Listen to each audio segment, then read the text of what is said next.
Welcome back to the channel once again. This is me Saurabh Yadav और आज हम बात करने वाले हैं एसएससी एमटीएस के मोस्ट इंपॉर्टेंट क्वेश्चंस के बारे में। ठीक है, मैं जितने क्वेश्चंस करा रहा हूँ ये 100% पेपर में आए हुए हैं। ठीक है, ये सारे प्रीवियस ईयर्स क्वेश्चन पेपर में करवा रहा हूँ आपको, सारे के सारे PYQs। इसकी मैंने पूरी सीरीज़ बनाई हुई है, आप जाके प्लेलिस्ट में जाके देख सकते हैं। ठीक है जी, आप जाके प्लेलिस्ट में से चेकआउट कर सकते हैं। और आपको बता दूं ये बहुत ही इंपॉर्टेंट है, बहुत ही इसेंशियल है। ठीक है, आपके लिए। और आपको बता देता हूं कि जितने भी मैं ये क्वेश्चंस डाल रहा हूं सारा का सारा आपको क्वालिटी कंटेंट मिल रहा है। ठीक है, हर बार ये पेपर में आए हैं। ठीक है, और आपको बता दूं इस बार भी पेपर में आएंगे। अगर आपने मेरी पूरी प्लेलिस्ट देख ली तो आपके 25 में से 22 तो आप इजीली कर लोगे। 25 क्वेश्चन में से 22 क्वेश्चन आप इजीली कर लोगे। ठीक है, एमटीएस की बात कर रहा हूँ मैं। ठीक है, तो एमटीएस के लिए आप श्योर हो जाओ। तो शुरू करते हैं। क्वेश्चन नंबर 19, भारतीय स्कीइंग एवं पर्वतारोहण संस्थान कहाँ स्थित है? Where is the Indian Institute of Skiing and Mountaineering located? अब सबसे पहले डिस्कस करते हैं कि स्काइंग होता क्या है। स्काइंग होता है कि जो पैराशूट वाली, अब सपोज़ करो ये बंदा है। ठीक है, ये बहुत बड़ी पहाड़ी से है। ठीक है, यहाँ से कूद गया, ऊपर पैराशूट बांधा हुआ है और ये उड़ रहा है, धीरे धीरे उड़ रहा है। ठीक है, ये बंदा था, ये धीरे धीरे उड़ रहा है। ठीक है, और पैराशूट में रस्सियाँ लगी होती हैं। ठीक है, ऐसे पैराशूट बना होता है। ठीक है, और एक रस्सी ऐसे ऐसे होती है, बीच में बंदा लटका होता है। ठीक है, वो रस्सी खींचता है तो पैराशूट ऊपर जाता है। ठीक है, ये रस्सी खींचता है तो पैराशूट नीचे आता है। लगी बात समझ में? ऐसे पैराशूट बना होता है। तो ये चीज़ें होती हैं स्काइंग। ठीक है, तो इसमें बोला है कि भारतीय स्काई डाइविंग इंस्टीट्यूट जो सा स्काइंग इंस्टीट्यूट है वो कहाँ स्थित है? तो वो है जम्मू और कश्मीर में। ठीक है, अब देखो इसमें से एक क्वेश्चन और उठता है कि नेशनल इंस्टीट्यूट ऑफ माउंटेनियरिंग कहाँ पर है? तो ये है अरुणाचल प्रदेश में। ठीक है, और आपको एक बता दूँ, अरुणाचल प्रदेश की कैपिटल क्या है? ईटानगर। ठीक है, आई होप आपको क्लियर हो गया होगा। अरुणाचल प्रदेश की कैपिटल क्या है? ईटानगर। ईटानगर, ईट से, आप याद रखो, ईट से घर बनता है। अब देखो ईटानगर याद करने की ट्रिक, ईट से घर बनता है नगर। ठीक है, ईट से बना नगर, ईटानगर। ठीक है, अरुणाचल प्रदेश की क्या है? कैपिटल, ये सी है। ठीक है, कैपिटल क्या है? ईटानगर। ठीक है, एक और पूछता हूँ आपसे, आंध्र प्रदेश की कैपिटल क्या है? अरुणाचल प्रदेश, आंध्र प्रदेश दोनों भाई भाई लगते हैं। आंध्र प्रदेश की कैपिटल है हैदराबाद, यहाँ पे लिख लो।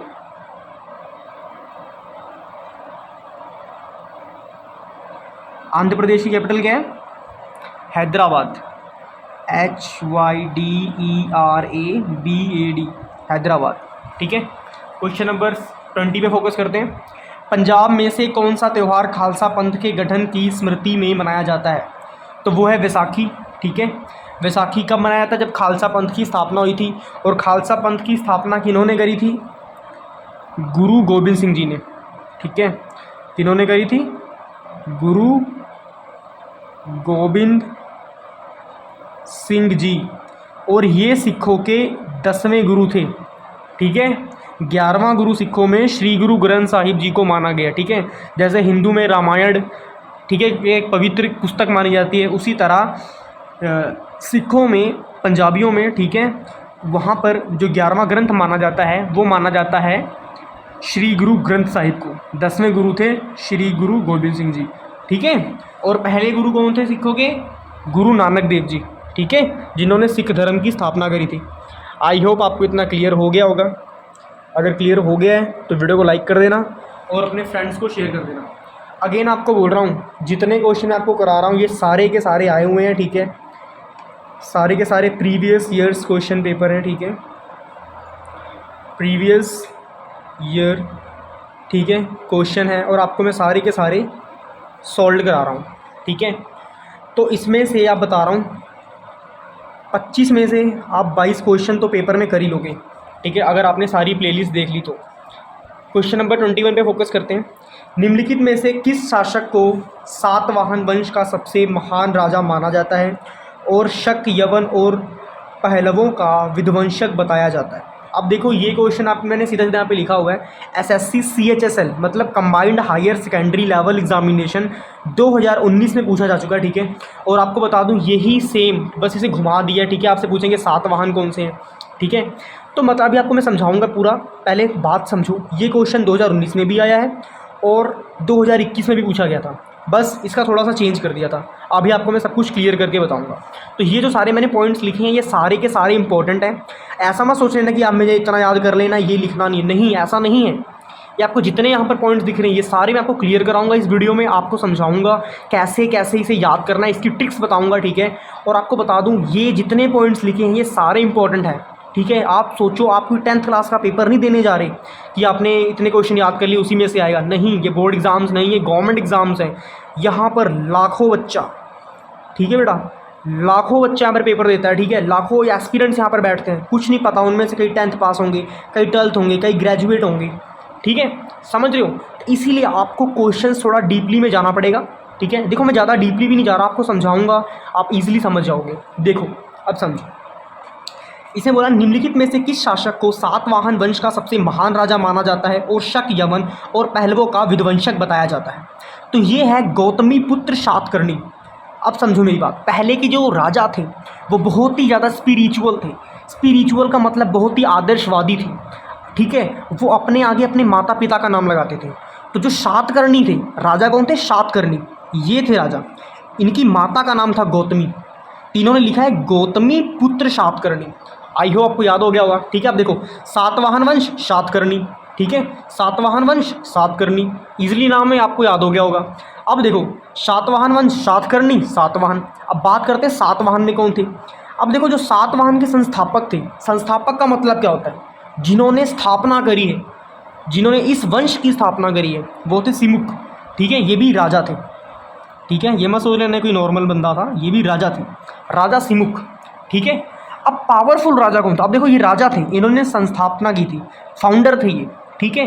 पावरफुल राजा माना गया गौतमी पुत्र सातकर्णी को। जैसे मैंने आपको बताया था कि जो राजा थे वो बहुत ज़्यादा स्पिरिचुअल थे, इन्होंने इसलिए ये गौतमी इनकी माता का नाम था, ठीक है। गौतमी पुत्र यानी माता गौतम का पुत्र हूँ मैं, कौन? सातकर्णी। आई होप आपको इजीली याद हो गया होगा। अब बात करते हैं कि सातवाहन की जो राजधानी थी उसका नाम क्या था। तो बच्चों जो सातवाहन की राजधानी थी वो थी प्रतिष्ठान, ठीक है। और अब बात करते हैं इसमें सिक्के कौन से चले थे। अब देखो सीधी सी बात है, अब अपने इंडिया में क्या है, इंडिया में गांधी जी चलते हैं, ठीक है। यहाँ पे लिखते तो गांधी जी, गांधी जी की फ़ोटो लगी होती है। अब सोचो आपके पास 100 रुपये आ गया और उसमें गांधी जी की फ़ोटो ही नहीं है, तो क्या आप वो 100 रुपये लोगे? आप बोलोगे ये तो नकली है ना। नंबर 1 पे गांधी जी की फ़ोटो, सेकंड नंबर पर आरबीआई की साइन आपको चाहिए, है ना, आरबीआई, उसके बाद गवर्नर के सिग्नेचर, और आगे इसकी डिटेल बढ़ती रहती है, ठीक है। तो इस पर हम नहीं जाते, सिंपल सी बात समझो, ठीक है। अभी हम 1 रुपये का सिक्का लेंगे, क्या होगा उसमें 1 रुपया होगा और पीछे अशोक स्तंभ बना होगा, ठीक है। अशोक का साइन होगा, 4 शेर बने होंगे, वैसे बने 3 ही होते हैं, ठीक है, बने 3 ही होते हैं, बट अगर हम 3D में देखेंगे तो उसमें टोटल 4 शेर होते हैं, ठीक है। अब देखो उस समय लेड, सीसा, ठीक है, जिन्होंने नॉन मेडिकल या साइंस स्ट्रीम से जो पढ़े होंगे, लेड का सिंबल क्या होता है? पीबी। लेड को हम डिनोट करते हैं पीबी से, ठीक है। सीसा से बने थे सिक्के, ठीक है, ये होता है लेड। अब मेरी बात सुनो, जो थर्मोमीटर होता है, अब देखो लेड को याद करने का तरीका, जो थर्मामीटर होता है, थर्मो, यार एक तो पेन नहीं चल रहा यार, ये थर्मोमीटर, जो थर्मोमीटर में जो फीवर टेम्परेचर को अप डाउन करता है वो क्या होता है? वो लेड होता है। क्या होता है? लेड, ठीक है। अब बात करो इधर, अब इसी से एक क्वेश्चन छोटा मोटा आपसे पूछ लेंगे, ये पक्का आता है, ठीक है, ये भी आता है, इसलिए मैंने इसे लिखा है। शकवंश, शकवंश के जो संस्थापक थे वो कौन थे? रुद्रदमन प्रथम, ठीक है।